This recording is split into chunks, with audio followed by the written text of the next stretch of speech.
बहू कहाँ मर गई? अंदर से आवाज आई। जिंदा हूँ माँ जी। तो फिर मेरी चाय क्यों नहीं अभी तक आई? कब से पूजा करके बैठी हूँ। ला रही हूँ माँ जी। बहू चाय के साथ भजिए भी ले आई। सास ने कहा तेल खिलाकर क्या मारोगी? बहू ने कहा ठीक है माँ जी, ले जाती हूँ। सास ने कहा रहने दे, अब बना दिया है तो खा लेती हूँ। सास ने भजिया उठाई और कहा कितनी गंदी भजिया बनाई है तुमने। बहू माँ जी मुझे कपड़े धोने हैं, मैं जाती हूँ। बहू दरवाजे के पास छिपकर खड़ी हो गई। सास भजिए पर टूट पड़ी और पूरी भजिया खत्म कर दी। बहू मुस्कुराई और काम पर लग गई। दोपहर के खाने के वक्त सास ने फिर आवाज लगाई, कुछ खाने को मिलेगा? बहू ने आवाज नहीं दी। सास फिर चिल्लाई, भूखे मारोगी क्या? बहू आई, सामने खिचड़ी रख दी। सास गुस्से से, ये क्या है? मुझे इसे नहीं खाना है, इसे ले जाओ। बहू ने कहा आपको डॉक्टर ने दिन में खिचड़ी खाने को कहा है, खाना तो पड़ेगा ही। सास मुंह बनाते हुए, हाँ तू मेरी माँ बन जा। फिर बहू मुस्कुराई और चली गई।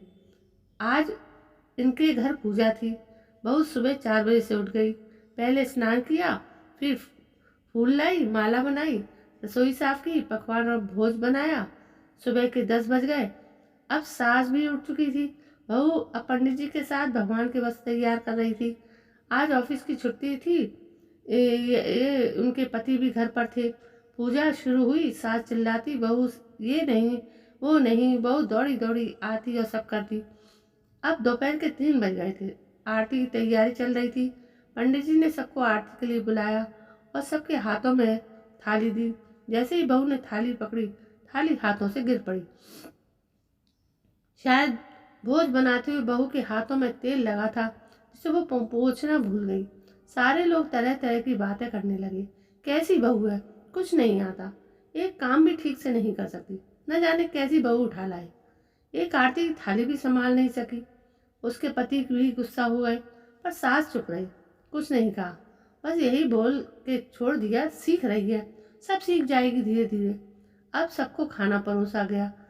बहू दौड़ दौड़ के खाना देती, फिर पानी लाती। करीब 70-80 लोग हो गए थे। इधर 2 नौकर और बहू अकेली, फिर भी वहाँ सारा काम बहुत ही अच्छे तरीके से करती। अब उसकी सास और कुछ आस पड़ोस के लोग खाने पर बैठे। बहू ने खाना परोसना शुरू किया। सबको खाना दे दिया गया। जैसे ही पहला निवाला सास ने खाया, तुमने नमक ठीक नहीं डाला क्या? एक काम ठीक से नहीं करती, पता नहीं मेरे बाद कैसे ये घर संभालेगी। आस पड़ोस वालों को तो जानते ही हो ना साहब, वो बस बहाना ढूंढते हैं नुक्स निकालने का। फिर वो सब शुरू हो गए, ऐसा खाना है, ऐसी बहू है, ये वो वगैरह वगैरह। दिन का खाना हो चुका था। अब बहू बर्तन साफ करने नौकरों के साथ लग गई। रात में जगराता का कार्यक्रम रखा गया था। बहू ने भी 1-2 गीत गाने के लिए स्टेज पर चढ़ी। सास जोर से चिल्लाई, मेरी नाक मत कटा देना, गाना नहीं आता तो मत गा, वापस आ जा। बहू मुस्कुराई और गाने लगी। सबने उसके गाने की तारीफ की, पर सास मुंह फुलाते हुए बोली, इससे अच्छा तो मैं गाती थी जवानी में, तुझे तो कुछ भी नहीं आता। बहू मुस्कुराई और चली गई। अब रात का खाना खिलाया जा रहा था। उसके पति ऑफिस के दोस्त साइड में ही ड्रिंक करने लगे। उसका पति चिल्लाता, थोड़ा बर्फ लाओ, तो सास चिल्लाती, यहाँ दाल नहीं है। फिर चिल्लाता, कोल्ड ड्रिंक नहीं है, पापड़ ले आओ।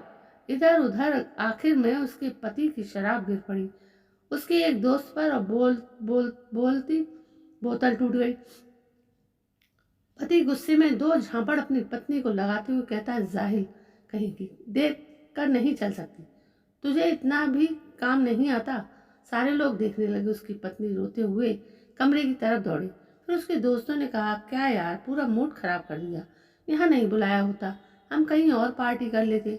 कैसी अनपढ़ गंवार बीवी ला रखी है तुमने, उसे तो मेहमानों की इज्जत और काम करना तक नहीं आता। तुमने तो हमारी बेइज्जती कर दी। अब आस पड़ोस की औरतों को और बहाना मिल गया। वो कहने लगी, देखो क्या कर दिया तुम्हारी बहू ने, कोई काम की नहीं है। मैं तो कहती हूँ अपने बेटे की दूसरी शादी करा दो, छुटकारा पाओ इस गंवार से।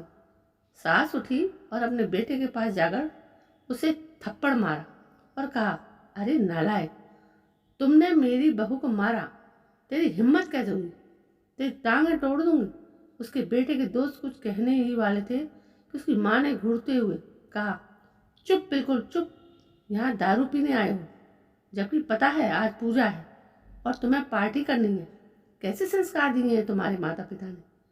और किसने मेरी बहू को जाहिल कहा? बोला, जरा इधर आओ, चप्पल से मारूंगी अगर मेरी बहू को किसी ने एक शब्द भी कहा तो। अरे पापी, तूने उस लड़की को बस इसलिए मारा कि तेरी शराब टूट गई?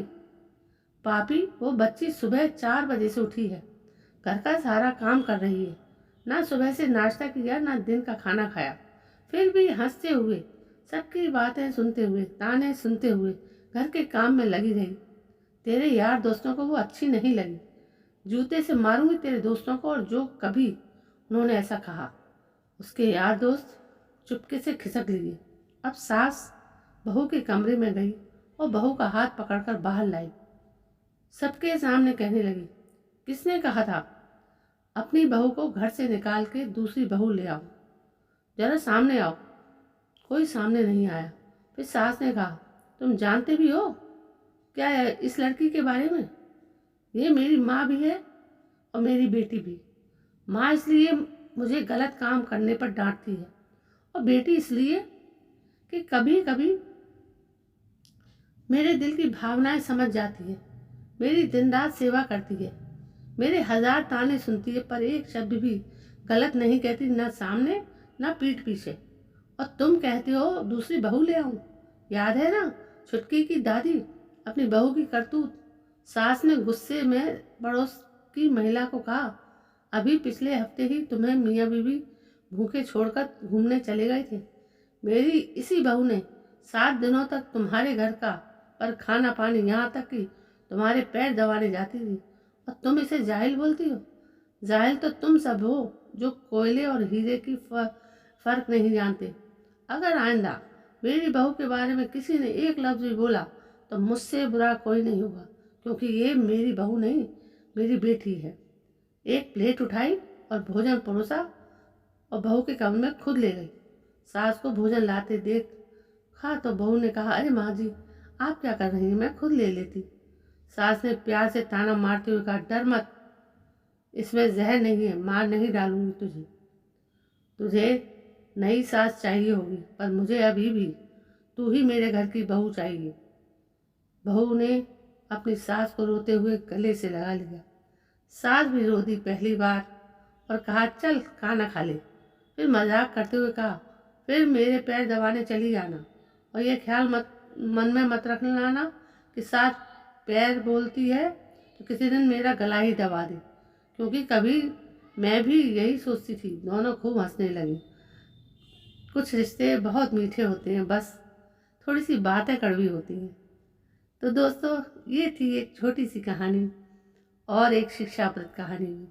कैसे एक सास ने अपनी बहू की ओर ली और सबके सामने उसका मान रखा, यहाँ तक कि उसका मान उसके पति ने भी नहीं रखा। लेकिन यदि ऐसा ही हर घर में होने लगे तो हर घर एक स्वर्ग बन जाए। एक सोच का ही तो फर्क है। जो हमारी सोच बदल जाती है तो सारी चीज़ ठीक हो जाती है, माहौल ठीक हो जाता है, लोग ठीक हो जाते हैं। कहानी कैसी लगी सब्सक्राइब करें। कल मैं फिर हाजिर रहती हूँ। तब तक के लिए जय हिंद, वंदे मातरम।